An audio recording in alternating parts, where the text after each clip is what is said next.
Проблема с кадрами Центра экстренной помощи стоит остро на протяжении многих лет. На сегодня вакантны 89 мест из 210. Сегодня ситуация усугубилась и тем, что специальность врач скорой помощи на медицинской академии не выпускают уже в течение длительного времени.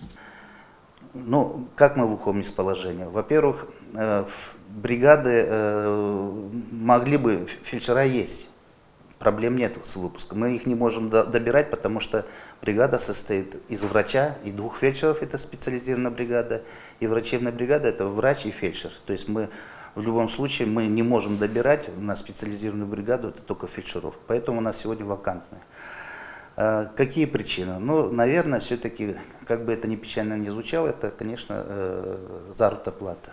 Проблемы есть, но это не значит, что медицинские работники сидят сложа руки и наблюдают за ситуацией со стороны. Именно врачи скорой с началом вспышки COVID-19 стояли на передовой. Вызовы увеличились в несколько раз. Ну, чисто для народа работаем, ну, слава богу, кто-то должен же работать для Кыргызстана, правильно? Ну, вот так, ну, из-за маленькой зарплаты многие наши сотрудники, очень хорошие специалисты, уходят, выезжают, получается. Из этого медперсоналов у нас мало. Главная вот эта вот причина сейчас идет. Ну, нам нужна, у нас врачи, которые закончили здесь, нашу вот академию, они очень грамотные. Они очень востребованы в других республиках, в других регионах, получается. Материальное положение врачей на сегодня плачевное. Официальная заработная плата составляет всего 5000 сомов. Из-за этого и наблюдается большой отток специалистов в другие страны. Однако, несмотря на это, есть и те, кто любит свою профессию и действительно хочет принести пользу. Конечно, желание есть, глаза горят, и я буду трудиться, работать. Ну, помимо этого, есть еще другая работа, в принципе, коммерческого характера, тоже в медицине. И как бы голодным не остаюсь, да, одним словом.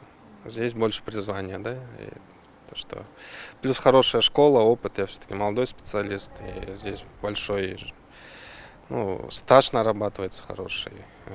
Вот это все, что необходимо врачу зрелому, здесь на скорой можно научиться. Потому что коллектив хороший, врачи постарше с опытом всегда делятся. Тут порой даже фельдшера больше молодых врачей знают. Вот это бесценное, да, перенимать такие вещи. По словам специалистов, для того, чтобы медики работали безукоризненно и четко, необходимо достаточное количество специалистов и карет скорой помощи. Плюс ко всему пресловутое недофинансирование системы. Потому что всегда не хватает, значит, возможностей у медиков именно направить туда необходимые кадры и необходимое финансирование. Но в данном случае я так слышала, что сегодня можно было бы хотя бы на время, так скажем, пандемии, значит, приобщить и привлечь фельдшеров, не обязательно высококвалифицированных врачей, да?